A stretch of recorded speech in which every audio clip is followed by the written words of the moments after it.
meget tøj tror du egentlig har købt det seneste år? Og hvor meget af det er måske egentlig bare endt med at ligge i skabet og samle støv? Har du måske tænkt over, hvad det egentlig har kostet for dig, men ikke mindst også for vores planet?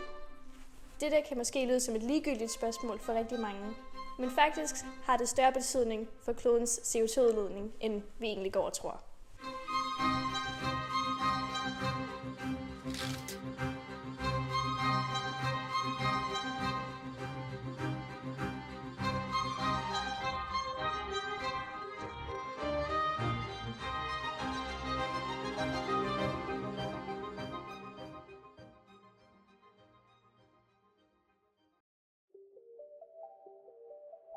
Bare i lillebitte Danmark bliver der produceret 75.000 tons tøj om året. Men hvis man kigger på verdensplan, er vi helt op på 62 millioner ton. Det lyder jo helt vanvittigt. For at sætte de høje produktionstal i kontrast til, hvor meget tøj, der egentlig bliver købt hos den enkelte dansker og i verden om året, så køber hver forbruger i Danmark i gennemsnit 10,9 kilo tøj om året, hvor på verdensplan bliver der indkøbt 60 millioner kilo tøj om året. Men lad os tage et nærmere kig på, hvordan vores tøj egentlig bliver produceret. Det hele begynder på bomuldsmarkerne, hvor bomulden bliver dyrket og høstet. Her bliver der brugt store mængder vand, pesticider og energi til maskiner og transport. Næste step i tøjproduktionen er forarbejdning.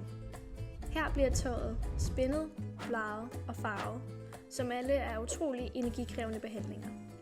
Det næste led er, at tøjet er syet færdigt og skal nu transporteres globalt, som udleder en stor mængde CO2. Nu er tøjet færdigproduceret og ude hos indkøberne, hvor der nu bliver benyttet store mængder vand til vask og energi til tørring og nedbrydning af tøjet, hvilket altså yderligere fører til store CO2-udledninger. Hvis vi for eksempel kigger på bare en helt normal t-shirt, som de fleste af os har liggende i vores skab, så tager det altså 1400 liter vand og udleder 15 kg CO2 bare for en t-shirt. Det vil altså svare til 1400 mælkekartoner med vand i for at producere bare en enkelt t-shirt. Dette er jo en tydelig belastning på vores planet. Men hvad siger vores politikere egentlig til det her problem? I 2023 fremlagde SF forslaget om at lave en udvidet produktionsansvar for tekstilindustrien i Danmark. De vil altså gerne stille krav til tøjproduktionen i Danmark. At det skulle blive dyrere for dem, hvis de producerede tøj med dårlig holdbarhed, men til gengæld vil det blive billigere for dem, hvis de producerer tøj med bedre kvalitet. Og selvom dette måske ikke er løsningen på hele problemet, er det i hvert fald et skridt tættere på en grønnere nation. Desværre blev SF's forslag afslået i Folketinget, da vores miljøminister Magnus Heunicke udtaler sig, at det vil give bedre mening at vente på EU. Selv tidligere miljøminister Lea Werdelin udtaler sig med dette citat. Vi har kendt til problemerne i årevis, men som politikere har vi alligevel været for blinde over for modens skadelige påvirkning på vores planet. Så hvem har egentlig ansvaret for at gøre Danmark til en grønnere nation, når vores politikere tydeligvis ikke tager ansvaret i egen hånd?